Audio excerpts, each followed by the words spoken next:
ვიღაც ადამიანი მოდიოდა და გთხოვდა ხოლმე ცოტ-ცოტას და მე გავარკვიეთ რომ თურმე ეცეოდა მართლა თუთუნი ეგონა. პანდემიის დროს ხო ყველა მოიმატა წონაში. მეგონი თელმა სამყარო მე 7 კილო დავიგე. ყველა საუკეთესო შემთხვევაში სადმე სხვა ქვეყანაში თუ შევხვდებით, სადაც ფიქრობთ, რომ ეს პროდუქტი იგივენაირი ინტერესი იწვევს. და როგორ იყო? ჩარგე და აუცილებლად ამოვა.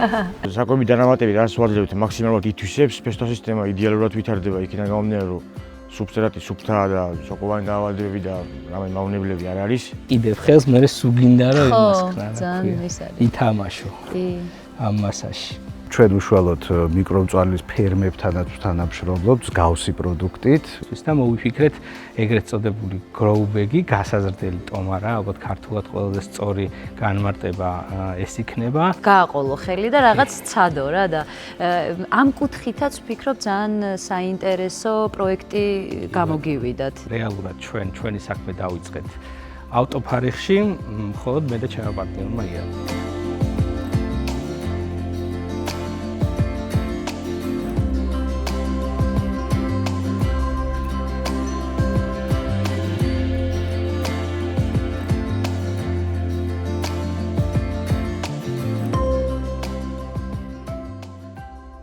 სანდრო, გავიხსენოთ, საიდან მოვდივართ. ჩვენი ერთად მოფიქრებული თქვენი კომპანიის ფრაზა როგორ იყო? ჩარგე და აუცილებლად ამოვა. აბა ჩვეულებრივ ადამიანს, კომპანიას დავით ჯგუფთან ერთად იცნობს ჩვენი მაყურებელი უკვე, ჩვენ გურიაში შევხვდით ერთმანეთს, გადავიკვეთეთ ერთ-ერთ ფერმერთან, სადაც ვისაუბრეთ გროუბეგებზე, ჩანთებზე, სადაც ყველა მცენარე იზრდება. თითქმის ყველა მცენარე იზრდება. ნიადაგის შესაბამისად სხვადასხვანაირი შიგთავსი უნდა კონდეს თვითონ მცენარის და კულტურიდან გამომდინარე, მაგრამ თითქმის ყველაფერი იზრდება. ხო და იქ არ გვისაუბრია და ფიზიკურად ვერ ვაჩვენებდით, ეს ყველაფერი სად ხდება, როგორ ხდება, როგორ დაიწყო ეს ბიზნესი. მოკლე მიმოხილვა გავაკეთოთ თქვენი კომპანიის და თქვენ შესახებ რას აკეთებთ და როგორ ემსახურებით ქართულ სოფლის მეურნეობას. კი ბატონო. ჩვენი კომპანია დაარსებული არის დაახლოებით 6 წლის წინ. აბსოლუტურად არაფრისგან, ეხლა ამ ხელა შენობა არის, მაგრამ რეალურად ჩვენი საქმე დავიწყეთ ავტოფარეხში, მხოლოდ მე და ჩემო პარტნიორმა ირაკლი. დღესდღეობით დაახლოებით 25 ადამიანი მუშაობს ჩვენ კომპანიაში, ნაწილი წარმოებაში, ადმინისტრაციაში, დისტრიბუციაში და პრომოუშენში ეგრეთ წოდებული. აქამდე რომ მოვსულიყავით, გზა ნამდვილად რთული იყო, არ იყო მარტივი ამ ყველაფრის გაკეთება, იმიტომ რომ არ არსებობდა თვითონ ტერმინი შეზავებული ნიადაგი ადამიანებს ეგონათ რომ ჩვეულებრივად შეუძლიათ საიდანაც მოთხარონ ეს მიწა და აი მიწის აღებით ან ტყიდან წამოიღო ნიადაგი და მოკლედ ის გამოიყენონ ასე ვთქვათ სცენარების გასაზრდელად. ნუ ტყიდან ნიადაგის გამოტანა კანონით არის აკრძალული და სისხლის სამართლის დანაშაული არის. და ძალიან დიდი დრო დაგვჭირდა და რესურსი რომ ადამიანებისთვის გვესწავლებინა როგორ მოიყვანონ თვითონ აი ამ ნიადაგში იგივე ხარისხის პროდუქცია, რა პროდუქციაც მოყავთ თუნდაც სავარგულებში, განსაკუთრებით სათბურებში. ჯერ პირველი ნაწილი იყო ალბათ ცნობიერების ამაღლება ამ კუთხით, ხო, რაც ძალიან რთულია ჩვენთან სიახლეებთან, გვიჭირს ცოტა ადაპტაცია. ეს ყველაფერი დავიწყეთ გარდენინგიდან, მებაღეობიდან, ძირითადად ყვავილებიდან და ესე ვთქვათ იმ სცენარებიდან, რომელსაც ვიყენებთ ჩვენ არასაკვებად. მაგრამ მე სულ მოთხოვნა იყო ყოველთვის, რომ იქნება და რამე ისეთი მოიფიქროთ, რომ ფერმერებისთვისაც ხელმისაწვდომი გახდეს თქვენი პროდუქცია. იმიტომ რომ ამ ფორმით, რა ფორმითაც ახლა ხედავთ, რა თქმა უნდა, გამოუსადეგარი არის ფერმერებისთვის და მოვიფიქრეთ ეგრეთ წოდებული გროუბეგი, გასაზრდელი ტომარა, ალბათ ქართულად ყველაზე სწორი განმარტება ეს იქნება, რომელსაც ჭირდება რა თქმა უნდა სპეციფიური მიდგომა, გაზრდის მეთოდი განსხვავდება გრუნტისგან, მაგრამ დაზღვეული არის ფერმერი აბსოლუტურად ყველანაირი დაავადებებისგან და იღებს იგივე შედეგს, რა შედეგსაც მიიღებდა გრუნტისგან.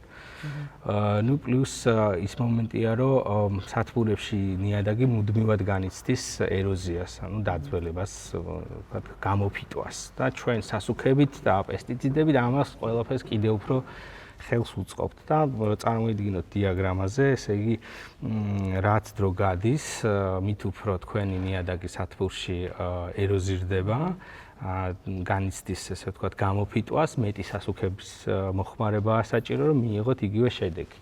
საბოლოო ჯამში მივდივართ იქამდე, რომ ეს ნიადაგი გარკვეული დროის შემდეგ საერთოდ გამოუსადეგარი ხდება და შედეგს არ იძლევა. და ერთ-ერთი გამოსავალი არის ეს გასაზრდელი ტომარა.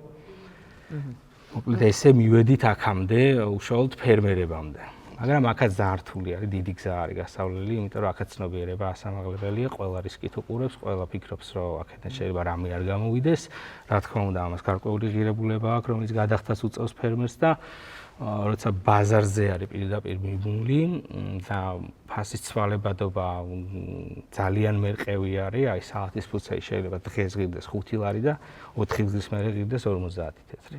და ძალიან რთულია რომ გააწყვეტილება მიიღოს ფერმერმა, მაგრამ სხვა გზა არ არის. აი ეს რისკის ფაქტორი ფერმერების შემთხვევაში სად ჩნდება? შემადგენლობა ნაკლებ ბეჭდს იწვევს, მაგრამ აქ არის გამოცდილება. არ აქვს გამოცდილება კონკრეტულად აი ამ ტომარაში მოყვანის. და ჭირდება განსხვავებული კვების რეჟიმი, განსხვავებული კონტროლი თუნდაც ტენიანობის თვითონ აი ამ ტომარაში. განსხვავებული მიდგომა, მეტნაკლებად განსხვავებული სასუქებით შეიძლება იყოს საჭირო და ეს ყველაფერი კომპლექსურად არის მათთვის სიახლე და არ აქვს გამოცდილება. ამიტომ ჩვენ მივმართავთ ხოლმე მეთოდს, რომ ვაძლევთ სატესტო რაოდენობას ფერმერებს, რომ ისწავლონ ამ ყველაფერზე და მერე მიიღონ გააწყვეტილება, თქვა შეიძენენ თუ არა. მუდმივი კონტაქტი გვაქვს ჩვენ თუნდაც ტესტირების დროს მათი მხრიდან. კონსულტაციები და ასე შემდეგ. ეს გროუბეგები გამოიყენება ღია გრუნტშიც და სათბურებშიც თანაბარი, თქვა მეტწილად უფრო სათბურებში, იმიტომ რომ როცა უკვე ღია გრუნტის სავარგულებზე არის საუბარი, იქ პირდაპირ ღია გრუნტზე თესავენ და ნაკლებად არის ხოლმე ეგ პრობლემა, რომ თქვა ტომარა ჭირდება, იმიტომ რომ შეიძლება უბრალოდ ადგილი შეუნაცვლო კულტურას, ან ოდნავ გადააჩოჩო, ან გადმოაჩოჩო და მოკლედ რაღაცა იღებ მაინც შედეგს და სათბურში უბრალოდ ის მონაკვეთი გაქვს, სადაც სათბური არის დადგმული და ვერაფერს ვერ შვევი. და მოთხოვნაც ძირითადად არის სათბურებზე. მოთხოვნა არის ძირითადად სათბურებზე და ჩვენ არ გვეგონა, მაგრამ ძალიან დიდი მოთხოვნა წამოვიდა აგარაკებიდან. უბრალოდ გასართობად რო ჭირდებათ ვერანდაზე ან ეზოში და განსაკუთრებით თბილისის გარშემო აგარაკებზე ძალიან ცუდი ნიადაგია, ანუ ყველაფერი არის კლდოვან მასებში მოქცეული და ამიტომ კარგი გასართობი არის ეს ნებისმიერი იმ ადამიანისთვის, რომელიც ადრიანად მიდის აგარაკზე. მე ძალიან დიდი ხანი ვხედავდი თქვენს პროდუქციებს ჰიპერმარკეტებში და ნუ ბუნებრივია მაშინ არ ვიცოდი თქვენ შესახებ, მაგრამ იმდენად მიმზიდველად გამოიყურება და საინტერესო არის ასე მოწოდებული ნიადაგი, აი ესე ლამაზად შეფუთული, დაფასოებული, თავისი აღწერით ყველაფრით, რომ სულ რაღაცნაირად გინდა ხოლმე რომ გააყოლო ხელი და რაღაც ცადო რა და ამ კუთხითაც ვფიქრობ ძალიან საინტერესო პროექტი გამოგივიდათ. რა შემადგენლობაა კონკრეტულად? აქ ხედავ ალაგ-ალაგ სხვადასხვა მასას, რომელიც ალბათ საბოლოო ჯამში ერთმანეთში ირევა და აქ რა ფილოსოფია დევს, ეს კარგად აგვიხსენით, რომ ეს კითხვითი ნიშნებიც ცოტათი შევამსუბუქოთ. პირველ რიგში ვიტყვი იმას, რომ ჩვენ ძირითადად ყოველთვის ვცდილობთ ხოლმე, რომ გამოვიყენოთ ადგილობრივი ნედლეული. თუნდაც მარტო იმის გამო, რომ კაპიტალი არ გავიდეს ქვეყნის გარეთ. და ჩვენ ვიყენებთ მაგალითად ქართულ ტორფს. ქართული ტორფი თავდაპირველი სახით არის აი ესეთი გორახებისგან, აი ამ ზომის გორახები არის და შემდგომ ეს კუცმაცდება. ხო. ეს არის მთის ტორფი. ესეთი ფაფუკი მასა არის. რა არის ტორფი საერთოდ რას ნიშნავს ტორფი? ტორფი არის, ტორფი მოიპოვება ძირითადად იმ ადგილებიდან, სადაც ოდესღაც იყო ჭაობი. ან უბრალოდ ტბა, რომელიც მე ჭაობდება და დროთა განმავლობაში აი ეს მასა ფენება 1000 წლეულების განმავლობაში ესე ვთქვათ ინარჩუნებს იმ საკვებ ელემენტებს, კომპოსტირება არის ეს იგივე, ოღონდ ტბაში ხდება ეს კომპოსტირება. და ის საკვები ელემენტები, რაც სცენარის ჭირდება, არის შენარჩუნებული. თავდაპირველად, როცა ტორფი აღმოაჩინეთ, ქონდა აბსოლუტურად სხვა დანიშნულება. საწვავად იყენებდნენ ტორფს, აშროდნენ და გამოშრება და ალბათ ოღონდ ეს არა, კონკრეტულად უფრო ასე ვთქვათ, ბალტიისპირეთში და ინგლისში დიდ ბრიტანეთში, აი მაგ ტერიტორიებზე უფრო მეტად გამოიყენებოდა საწვავად. აი ეს ძველი პრაქტიკაზე ყოფილი. ძველი პრაქტიკა და მე დააკვირდნენ, რომ ამაში მცენარე ჩვენებურად ხარობს. მე უკვე ქიმიური ელემენტები რო შეისწავლეს და მისი კვებითი ღირებულება რო დაადგინეს, უკვე ასე ვთქვათ, გამოიყენება ძირითადად სასოფლო-სამეურნეო დანიშნულებით. ჩვენი ტორფი განსხვავდება იგივე თუნდაც ბალტიისპირული ტორფისგან, იმიტომ რომ მას უფრო შავი შეფერილობა აქვს. კრისტალიზაციის ამბავი უფრო, ასე ვთქვათ, კარგად ჩანს აქ, რაც უფრო კრისტალიზაციაც უფრო მეტია, უფრო ფერს იცვლის და სტრუქტურაც დაახლოებით ისეთი უხდება, როგორც ნიადაგს აქვს. და ჩვენ ასე ვთქვათ, ამის შერევის, აი ამ მასის და კიდევ უფრო მუქი მასის გადარევით ვიღებთ უკვე სუბსტრატს. ტორფის გარდა რა ხდება ამ გროუბეგში? ტორფის გარდა ხდება კომპოსტი, რომელიც ასევე ადგილობრივი წარმოების არის. რა არის კომპოსტი? კომპოსტი არის საკვები ელემენტი, საკვები დანამატი ორგანული, რომელიც მზადდება ყურძნის წიფწისგან. კომპოსტირების გზით. შესანიშნავია, ისიც ძალიან ფაფუკი და სასიამოვნოა. ეგრე არის, რომ მოკიდებ ხელს, მე სუგინდა რომ იმას ქნა, რა ძალიან ის არის. ითამაშო. კი. ამ მასაში. ხო და სუნიც ისეთი აქვს. სუნი აქვს მიწის სუნი აქვს, ნამდვილი, გემრიელი. კი, რაღაცნაირად. ზოგი ყავასაც ამსგავსებს ხოლმე, ძალიან შორიდან ყავა გონია. ჩაის გამომშალ მასას ნამდვილად. სხვათა შორის არ მქონია ეგ ის რა ქვია, პარალელი არ გამივლია ჩაისთან და მართლა გავს გამომშალ მასას. რა ხდება შემდეგ? ტექნოლოგიურად ხო, ეს რასაც აქ ხედავთ, ეს მასა მიდის საკუცმაცებელში. აქ ხილად გაიარეთ. როგორც ხვდები ეს არის? თუ რომელიც აი ეს მასა და აი საკუცმაცებელი არის აი. რომელსაც აქვს საშილა დიდი ხმა. ამიტომ პროცესს ახლა ამ წუთას არ გაჩვენებთ, მაგრამ კადრებში შესაძლებელი არის. აქ რა ტექნიკასაც ხედავთ, არის ეს ყველაფერიც აქ გაკეთებული ქართველების მიერ. ვა, ანუ აბსოლუტურად ქართული წარმოება გაქვთ? ის შეგვიძლია ვთქვათ, რომ 100% ქართული თუ არ ჩავთვლით იმ კომპონენტებს, რომელიც ბუნებაში საქართველოში არ არსებობს, მაგალითად ქოქოსის ბოჭკო. შეადაგეთ ქოქოსის ბოჭკოს შეკვეთა გვაქვს ესეთი, რომ ისიც ნიადაგად გამოიყენება.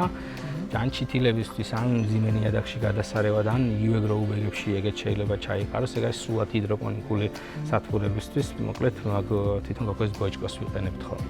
აი ეს არის საკუცმაცებელი. აი აქ იყრება, მე კუცმაცდება, აქედან დაკუცმაცებული გადადის საცერში, საცერიდან უკვე აი აქ გროვდება, ასე ვთქვათ, მასა, შემდგომ ტექნიკის ტრაქტორის დახმარებით გადადის უკვე უშუალოდ კონვეიერზე, სადაც ხდება აი სასუქის შერევა, კომპოსტის, რაც თქვით და ასევე აგროპერლიტიც. აგროპერლიტი არის გამოფხვიერებელი, საკვებ ელემენტებს არ შეიცავს, მაგრამ შეუძლია თავის წონაზე გაცილებით დიდი მასის წყლის შეკავება და შემდგომ ნელ-ნელა გაცემა და ფრესტო სისტემის გამოკვება. დაბალანსება ესე იგი. აბალანსებს, ესე ვთქვათ, ტენიანად. ეს არის ქოქოსი. აი ეს არის ქოქოსის ბოჭკო. კოკოპიტი კი. ესეც ბლოკებად ჩამოდის და შემდგომ ყველა პროდუქტის რაღაცნაირად სასიამოვნო და საყვარელი და ფაფუკია. კი, ეს თუთუნი არის. ქონდა შემთხვევა, რომ რაღაც ადამიანი მოდიოდა და გთხოვდა ხოლმე ცოტ-ცოტას და მე გავარკვიეთ, რომ თურმე ეცეო და მართლა თუთუნი ეგონა. ხოდა ჩუქნიდით ხოლმე და მე გაირკვა, რომ ხო თურმე მაგნიზნით გამოიყენე. არის ხოლმე რომ აი პემზის კენჭი რომელიც ასე ვთქვათ დრენაჟისთვის გამოიყენება. ხო, თქვენ რავალ იმეს დაგვავიწყო რომ აღვენიშნა, რამდენიმე პროდუქტს ამზადებთ სხვადასხვას. ეს არის პემზის კენჭი, რომელიც დრენაჟისთვის ან მილჩილებისთვის ქოთანში გამოიყენება. და სად არის ფინალური ეტაპი?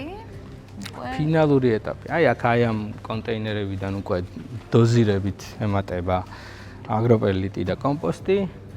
და შემდგომ ფინალური ეტაპით აი აქ ისევ საბოლოო შერევა ხდება და უკვე აქედან იყრება, აი აქ ტომარას მოათავსებენ და აქ უკვე იყრება მზა მასა. და შემდგომ შემდგომ აი აქ გადმოდის უკვე ტომრები, რომელიც გასაუთხოვებლად იგივე შესაკერად უნდა გადავიდეს ამ ლენტზე და მე უკვე გორი ოპერატორი ზის და კერავს აი ამ ტომრებს და მე გარდის საწყობში და ეგ არის ფინალური სახე პროდუქტი. დღის განმავლობაში რა დროს მოითხოვს ეს პროცესი და პირობითად რა რაოდენობის პროდუქციას ამზადებთ?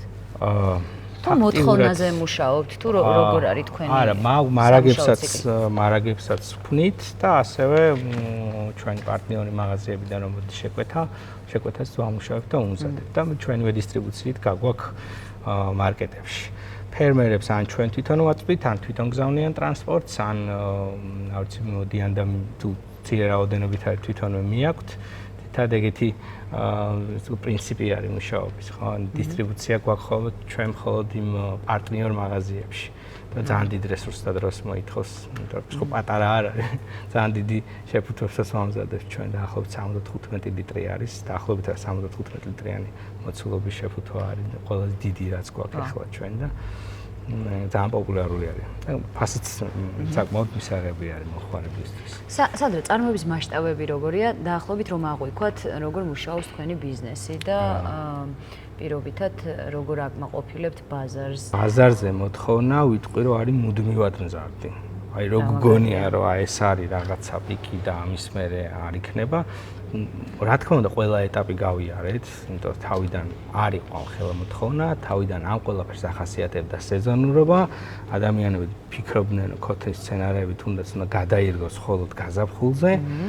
მაგრამ ნელ-ნელა განსაკუთრებით პანდემიამ შეგვიწყო ხელი, თული სათქმელია, მაგრამ რეალურად პანდემიის დროს გავიზარდეთ მნიშვნელოვნად მიუხედავად იმისა, ხო, გავიზარდეთ ამითიც მოხარებლები და ჩვენს გავიზარდეთ როგორც წარმოება. და ადამიანებმა დაიწყეს კითხვა, ადრე თუ რაღაცა ესე ყვავილების მიწა, ეგრე იცნობდნენ პროდუქციას, რომ მიდიოდნენ მარკეტში და ყვავილების მიწა. ახლა რაღაც უნივერსალური ნიადაგი. ჩვენც ძალიან გავიზარდეთ სხვათა შორის ჩვენი Facebook გვერდის გამომწერების სია გაიზარდა პანდემიის პერიოდში. დღეში რამდენიმე ათეულობით ადამიანი გვწერდა, რომ მიწის ნაკვეთი მაქვს აქ, რა გავაკეთო, რაღაც მირჩიეთ. აი, მასობრივად დაიწყო უკვე რაღაც ამ აუთვისებელი, ხო, საკარმიდა მონაკვეთების მინიმუმ ათვისება რა. მე ინტერესიც გაიზარდა და პანდემიის დროს ხო ყველა მოიმატა წონაში. მგონი თელმა სამყარო მე 7 კილო დავიგე. რო ფაქტიურად ისე გავაკეთეთ, რომ ჩემი ავტოფარეხი გადავაკეთეთ საწყობად და გაცემის პუნქტად და ნუ აი ფაქტიურად სულ იქ ვიყავი რა, სკამიმედო საწყობთან და იქ ვიყავი, ვერ ჭამდი ნორმალურად ვერაფერი, იმიტომ სუზარები იყო, სულ ვიღათა მოდიოდა მიქონდა და ხო, ძალიან ეს დავიკელე 7 კილო. შრომაში. გადავინაცვლოთ იქით უკვე ირაკლისთან ერთად ვისაუბრებთ. ირაკლისაც იცნობს ჩვენი მაყურებელი და შენ პირადად ძალიან დიდ მადლობას გიხდით ამ საინტერესო და სასარგებლო საქმისთვის და წარმატებას გისურვებთ ყოველთვის წონისკლების გარეშე გაზრდილი იყოს თქვენი ბიზნესი და საწარმო. პირიქით მადლობა რომ გვესტუმრეთ და დაინტერესდით ამ თემით. გაიხარეთ თქვენ. პოპულარიზაციას ძალიან დიდი მნიშვნელობა აქვს მებაღეობის და ყოველთვის ცოდნის გაზიარებაა ჩვენი ესე თავარი მიზანი და მისია ამ ეტაპზე. ერთ-ერთი მნიშვნელოვანი ამბავია და ამისთვისაც მადლობა. მოკლედ წავედით ჩვენ საფუძვლში.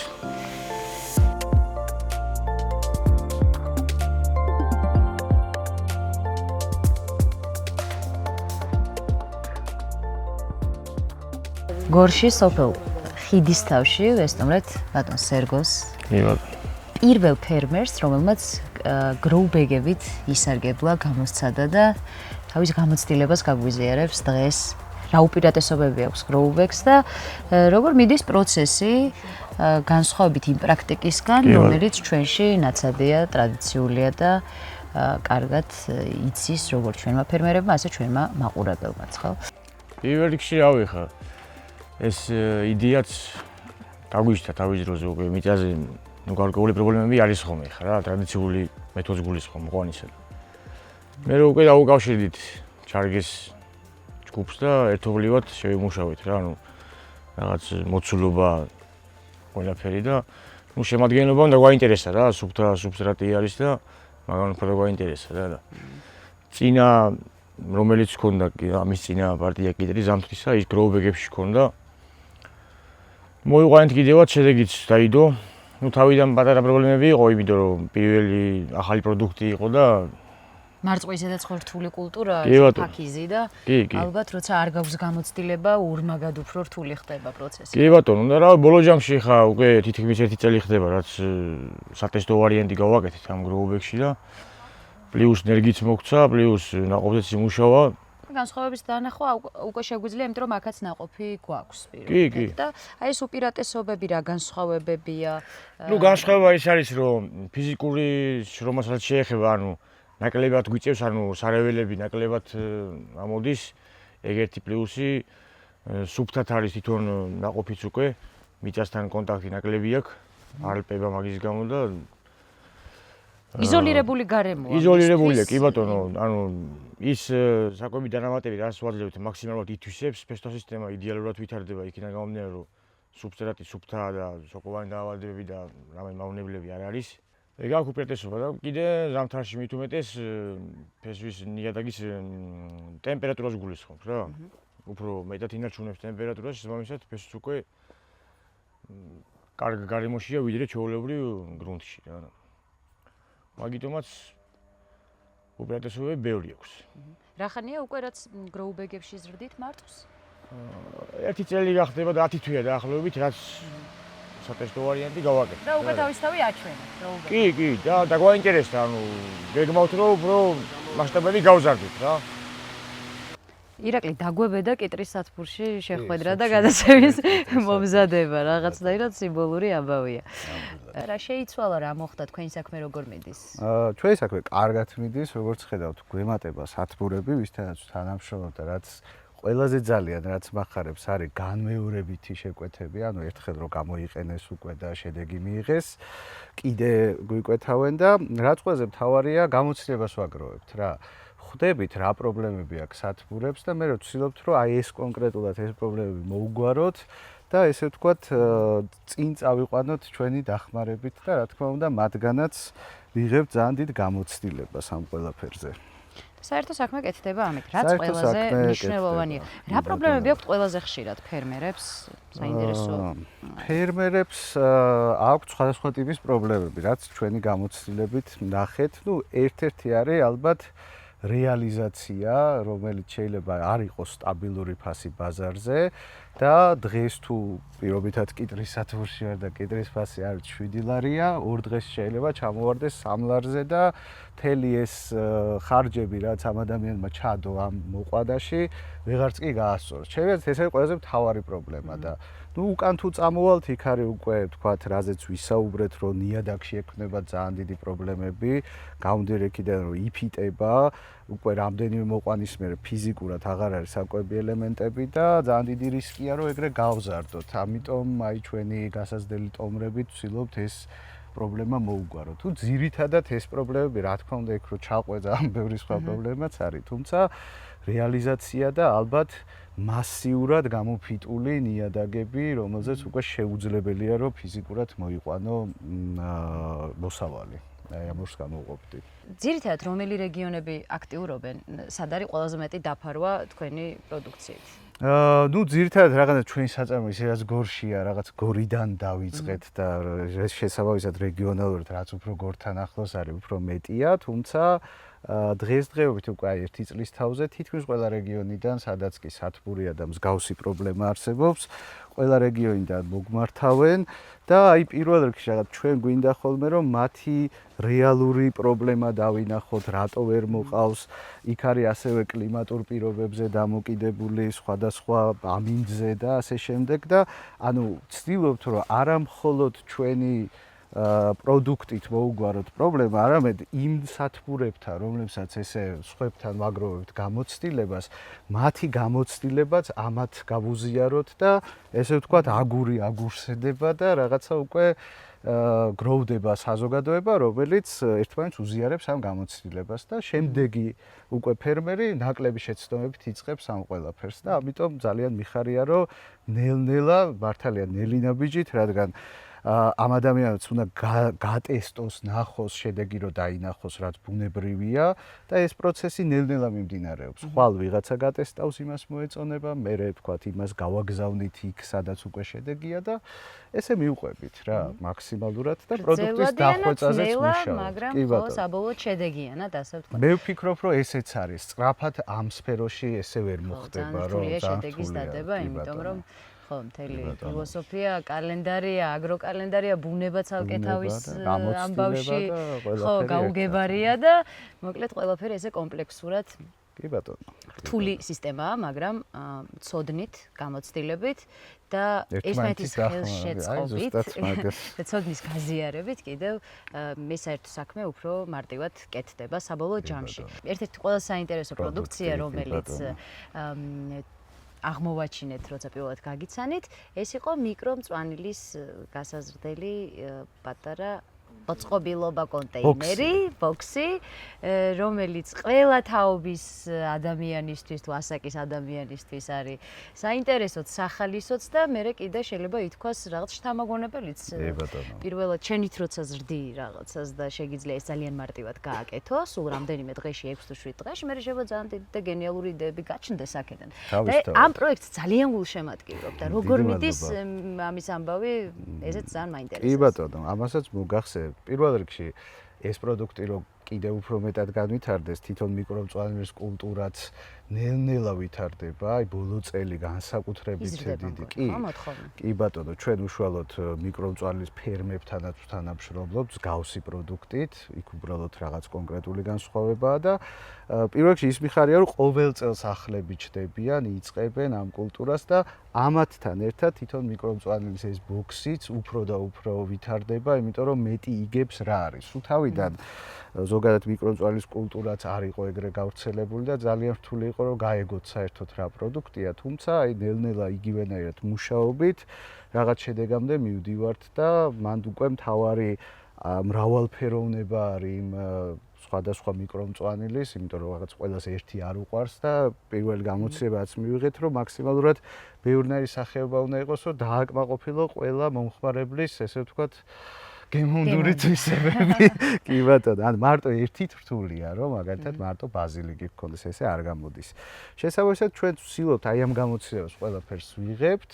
იმ ხალხისგანაც ვიღებთ, ვინც დღესდღეობით ახლები ემატებიან, ფერმას აკეთებენ მიკრომწვანილის და ესე ვთქვათ, ერთობლივი ძალებით ვითარებთ ამ პროდუქტს რა. დასასრულისგან აუცილებლად კითხავთ ჩვენი გადაცემის ტრადიციულ კითხვას საომავლო გეგმებზე.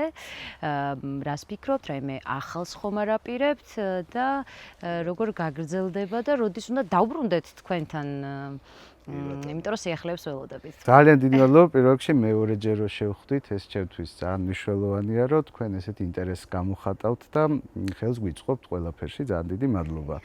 ყველა საუკეთესო შემთხვევაში სადმე სხვა ქვეყანაში შევხვდებით, სადაც ფიქრობთ, რომ ეს პროდუქტი იგივენაირი ინტერესი იწვევს, რაღაცები მოვიკვლიეთ და ძალიან შორსაც არა ახლო ქვეყნების გეოგრაფიულად, თუმცა აი მომავალი შეიძლება იმ ხრივ ვივარაუდოთ, რომ ექსპორტი გავაკეთოთ ამ ყველაფერს, რადგან ნამდვილად არის მოთხოვნა რა, აი ნამდვილად არის მოთხოვნა და რაღაცა მაგ მხრივაც ვითარდებით რა და შესაბამისად აი ნახოთ შემდეგზე თუ შევხვდით სხვა ქვეყანაში. ძალიან მაგარია. მოდი აუცილებლად შევხვდეთ. და კაი ამინდი გვაქვს კარგად დაცილი. კაი ამინდი თქვენზე იყოს, როგორც გითხარით, ბათუმელებისგან წვიმა ნებისმიერ დროს რო დაგჭირდება, ჩვენ გავაწვიმებთ და თქვენზე მზე იყოს. ასე შევთანხმდეთ. ძალიან დიდი მადლობა ირაკლი. თქვენ სანდროს ძალიან დიდი მადლობა. ყველა იმ ადამიანს მადლობა, ვინც ამ საქმეში მონაწილეობას იღებს. წარმატებები, მეგობრებო, ჩვენ ჩარგეს ვესტუმრეთ გორში და თუ ამ გადაცემის განმეორებით ნახვა გსურთ, შეგიძლიათ ჩვენს Facebook გვერდზე მე ვარ ფერმერი, ასე გვიპოვოთ და გადავლოთ კიდევ ერთხელ თვალი. ერთ კვირაში ისევ შევხვდებით ერთმანეთს, აბა დროებით, გემშვიდობებით გორიდან.